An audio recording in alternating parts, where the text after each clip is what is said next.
bago mag-umpisa ang susunod ninyong klase nang biglang sumagi sa iyong isipan na nalimutan mong gawin ang iyong assignment.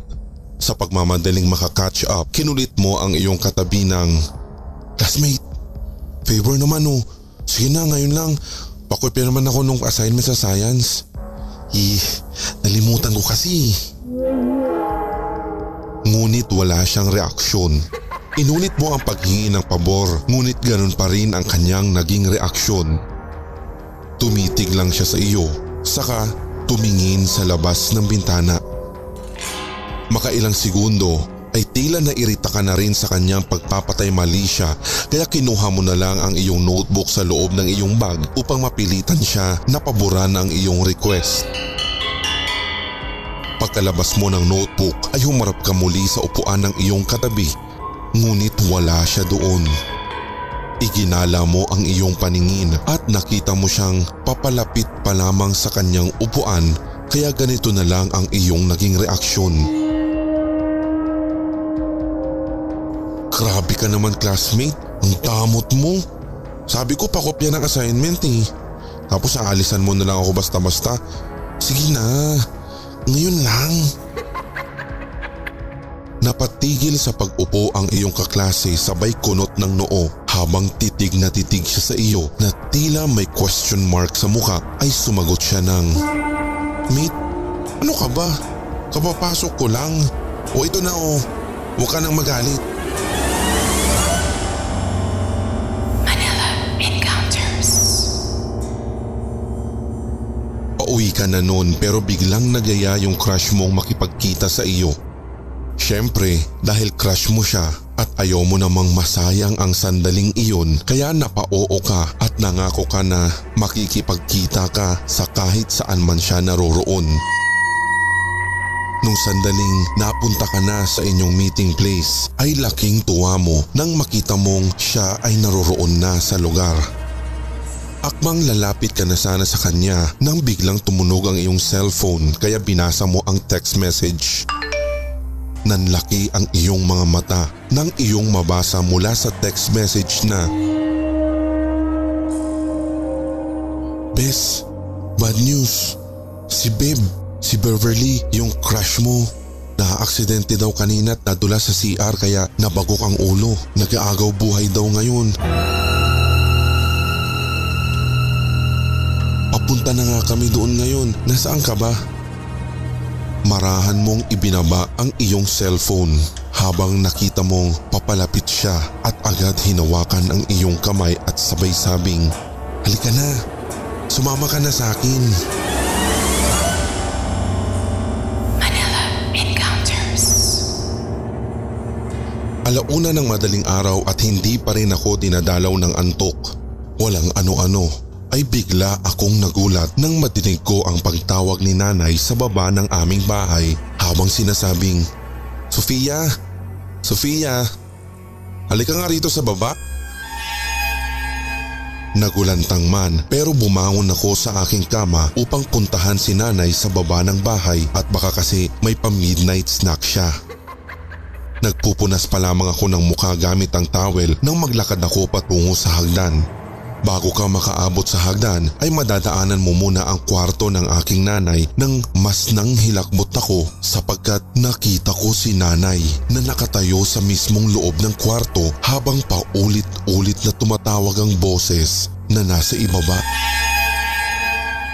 Sinenyasan ako ni nanay na tila pinapapunta ako sa kanyang silid at nadidinig kong papulong niyang sinasabing, "Anak, wag kang bababa. Halika rito, kanina pa yan. Nadidinig ko siya kanina pa. Wag kang bababa doon." Manila Encounters. Balitadong-balitado sa barangay nila Linda ang umano'y serial killer na madulas sa kamay ng mga otoridad. Ilang biktima na ang napatay nito sa kanilang lugar. Iisa lang ang kanyang pamamaraan sa pagpatay. Sa di malamang kaparaanan ay nakakapasok ito sa mga kabahayan at unang tutungo sa mga kusina upang humanap ng kung anong matatalim na bagay tulad ng kutsilyo na siyang gagamitin sa maitim na balak. Usap-usapan rin na ginagawa ito ng serial killer upang muling mabuhay ang kanyang anak na sa paniniwala ng ilang matatanda sa lugar ay 13 kaluluwa ang kailangan bago ito tuluyang maganap. Alas 2:30 ng madaling araw nang magising si Linda sapagkat pinakikiramdaman nito ang tila malakas na kalansing na nagmumula sa ibaba ng kanyang bahay. Kumpiyansa naman si Linda na kanyang nailak ang pinto sa baba kaya muli siyang natulog. Alas 3 iyon nang kanyang madinig muli ang parehong tunog. Unti-unti ay bumangon si Linda at saka kinuha ang kanyang baril sa ulunan. Tahimik, kaya dinig na dinig mo ang kalansing ng animoy 2 kutsilyong nagkikiskisan. Nangingiluman sa oras na iyon ay kinuha rin ni Linda ang kanyang cellphone upang i-dial ang numero ng mga pulis sapagkat nakakasiguro siyang may ibang tao sa loob ng kanyang bahay. Nagtagal ng halos 1 minuto ang kiskisan ng kutsilyo na kanyang nadidinig sa baba ng kanyang bahay. Tumigil ang ingay. Itinutok niya ang baril sa gawing pinto at walang ano-ano ay mas malakas na kiskisa ng kutsilyo ang kanyang nadinig. Tila nanigas sa kanyang kinauupo ang kama si Linda. Unti-unti niyang sinusundan ang tunog na tila hindi na galing sa ibaba ng kanyang bahay kundi sa ibaba lang ng kanyang kama.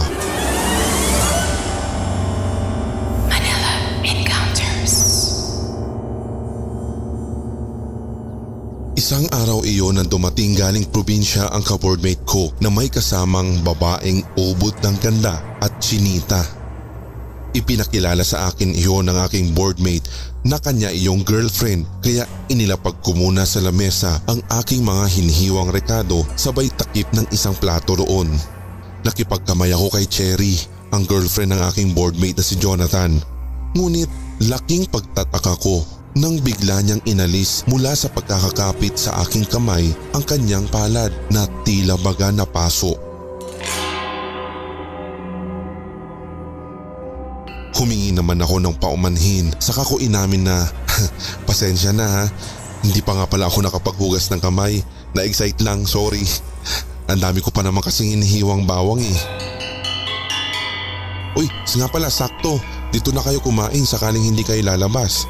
Nako, pre Jonathan, garlic buttered shrimp putahe ko ngayon. Paborito mo di ba? Napangiti sa excitement ang boardmate ko, sabay high five sa akin, subalit ang kanyang girlfriend na may patuloy na nagpupunas sa kanyang kamay na tila nandidiri pa. Sa aking isipan ay sinabi kong, ang arte naman ito. Kung hindi ka lang maganda eh. Ay nako.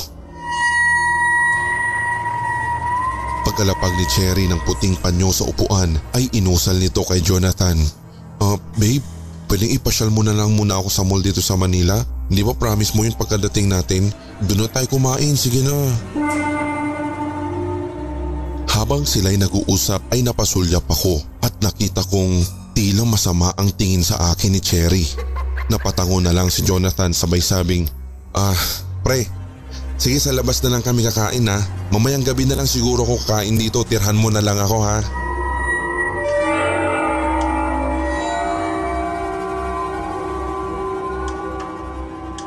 Kinagabihan nun, naramdaman kong dumating na ang magjowa dahil sa kalansing ng susi at pati ang bulungan habang nag-uusap. Hindi na ako bumaling pa upang bumati sa kanila dahil ramdam na ramdam ko ang antok ng sandaling iyon. Nagising ako bandang 1:00 ng madaling araw, 3:00 kasi ang pasok ko. Habang nagpupungas ay nakita kong nakatalikod si Jonathan at ganun na lang ang aking pag-iiling sapagkat tila nakaramdam ako ng inggit dahil mabuti pa ang boardmate ko, may girlfriend. Pero hindi iyon ang nakapanghilakbot sa akin. Bagkus ang nakita ko sa pagbaba ko ng hagdan patungo ng aming CR. Kalalapag ko lang ng aking bath towel sa gawing washing machine nang mapansin ko ang parang mga patak ng dugo na nasa tiles. Sinundan ko ang mga iyon na pagawi sa likod ng tabing ng shower at dito ko na nakita ang nakapanghihilakbot na sikreto ni Cherry. Nakita ko ang kanyang kalahating katawan mula bewang hanggang paanan.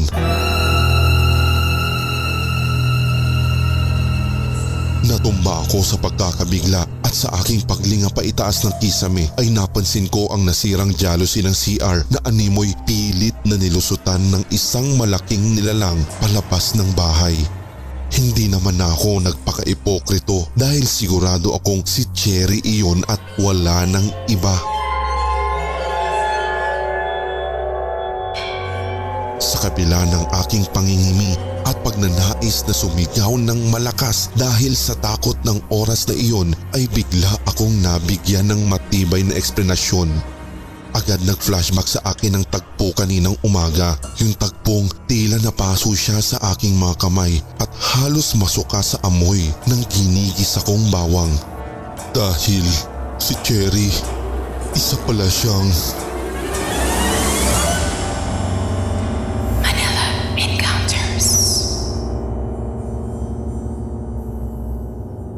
Nanonood ako ng HBO noon nang madinig ko ang iyak ni baby mula sa baby monitor. Aakyatin ko na sana pero nadinig ko naman kasi ang boses ni Mrs. sa monitor na pinapatahan saka kinakantahan pa si baby. Nangiti ako kaya bumalik na lang ako sa sofa upang muling manood. Biglang nabawi ang ngiti ko at napalitan ng hilakbot nang biglang magbukas ang pinto namin. Pumasok ang misis ko dun, tangan ang mga groceries. Kinumusta pa niya si baby. Kaya ganun na lang ang karipas ng aking akyat upang tunguhin si baby sa aming second floor. Manila Encounters. Alas 3 ng madaling araw iyon nang magising ka dahil sa higpit ng yakap ng iyong mister mula sa iyong likuran. Nangiti ka pa dahil kahit papaano ay kinilig ka sa gawing iyon ng iyong mister hanggang sa walang ano paman ay tumunog ang iyong cellphone. May text message at laking gulat mo nang mabasang galing iyon sa iyong mister.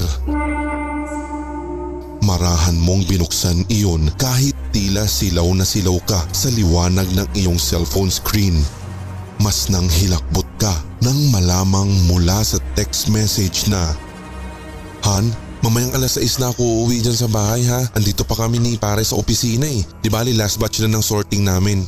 See you mamaya. I love you. Agad kang napapikit at saka nagdasal upang malabanan ang takot na iyong nararamdaman ng oras na iyon. Marahan mong inilapag ang iyong cellphone at habang ginagawa mo iyon ay lalong humihigpit ang yakap ng kung anong nilalang ang nasa iyong likuran. Manila Encounters. Maghahating gabi na iyon nang maisakay ko ang isang babaeng tila isang crew ng sikat na fast food malapit sa rotonda. Sa ganong oras palaging lumalabas ang mga crew ng food chain na iyon. Hindi maganda ang naging interpretasyon niya sa aking palagiang pagsilip sa kanya sa rear mirror ng aking taxi at mas lalong nagpanik ang naturang pasahero nang mapansin nitong idinadaan ko siya sa ibang ruta. Tanong siya ng tanong sa akin ngunit hindi ko siya kinikibo dahil sa mga oras na iyon ay nagbubutil-butil na ang aking pawis sapagkat may nakita akong kakaiba sa kanya. Binilisan ko na lang ang pagmamaneho upang makaabot sa aming patutunguhan. Pagkaabot niya ng kanyang bayad na animoy takot na takot pa sa akin at pinagkamalan pa akong rapist kaya napilitan na lang din akong magsalita sa kung ano ang aking napansin sa kanya kanina sa likuran ng taxi. Mabilis kong itinugon sa kanyang, Miss, pasensya na kung nagpanik ka. Huwag kang mag-alala, hindi ako masamang tao.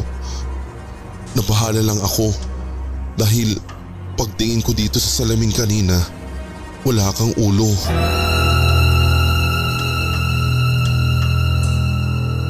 Miss, pakisunog na lang mamaya ang damit na suot-suot mo ngayon at lagi kang mag-iingat.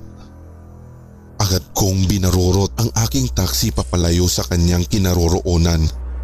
Sa aking pag-alis mula sa tapat ng kanilang bahay ay nakita ko pa rin siya sa aking side mirror, nakatanaw sa akin na parabang natulala pa sa aking inamin. Nagdasal ako habang nagmamaneho upang kahit papaano ay walang masamang mangyari sa naturang babae. Manila Encounters. Isang gabi, sa isang sulok ng Quiapo ay nagulat ako sa biglang paglabas ng isang matandang babae mula sa loob ng makitid na eskinita.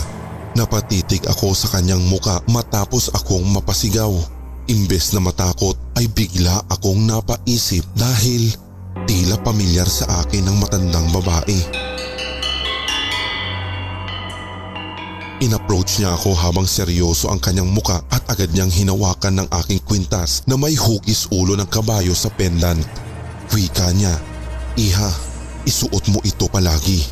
Huwag na huwag mong huhubarin ito para hindi ka niya kunin.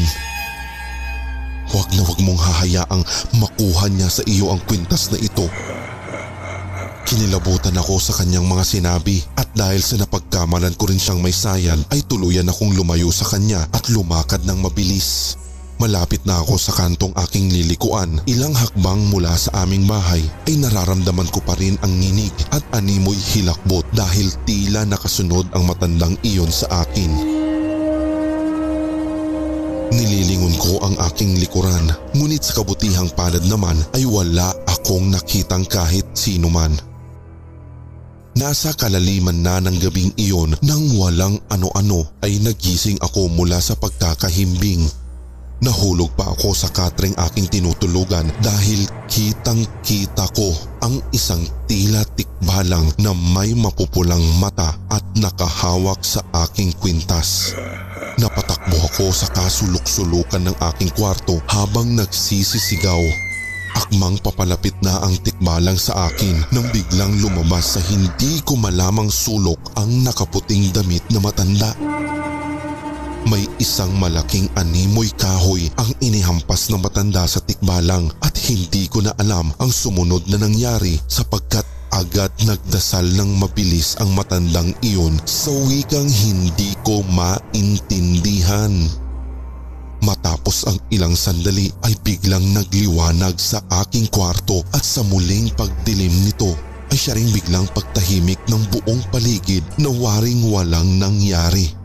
Kinaumagahan, paggising ko at bigla akong napabangon ng hingal na hingal ay agad kong iginala ang aking paningin sa buong kwarto, ngunit wala namang bakas ng masamang pangyayari tulad ng nangyari kagabi. Matibay ang aking kaisipan na isang masamang panaginip lang pala iyon, kaya ganun na lang ang aking pagbuntong hininga. Napahawak pa ako sa aking kwintas, saka napadasal bago tuluyang umalis sa aking katre. Lumipas ang ilang araw, isang weekend iyon nang nakatakda kami mag-general cleaning ng buong pamilya. Sa gawing likuran ng aming garahe ay binuhat ko ang isang malaking karton na magamok. Inalis ko lahat ng album na nasa loob noon at laking gulat ko nang makita ko ang litrato. Tila nanigas ang aking mga kalamnan nang makita ko ang litrato ng matanda na nasa album. Yung suot niya sa litrato ay siyang huli kong nakitang kasuotan niya nang huli ko siyang makita sa aking panaginip. Habang pinagpapawisan ay kinakabahan ako. Isinigaw ko kay mama ang tanong na, Ma, sino itong matandang babae sa photo album? Tumakbo patungo sa akin si mama at tila natutuwa pang sinabing, "Saan mo nakita ito, anak? Naku, ang tagal-tagal ko nang hinahanap tong mga album na ito ng lola mo. Ito sana ay matagal ko nang ipapakita sa inyo kada kwento ko kay lola nyo. Hindi nyo na kasi naabutan si lola eh. Magaling na albularyo ito. Ay naku, andito lang pala, ipe-frame ko nga ito." Napatulala na lang ako sa kwentong iyon ni Mama. Napatingin ako sa iba pang larawan sa album at iisa lang ang napansin kong pagkakapareho. Ang kwintas na suot niya at ang suot ko ngayon ay iisa. Dito ko nabigyan ng linaw ang panaginip kong iyon.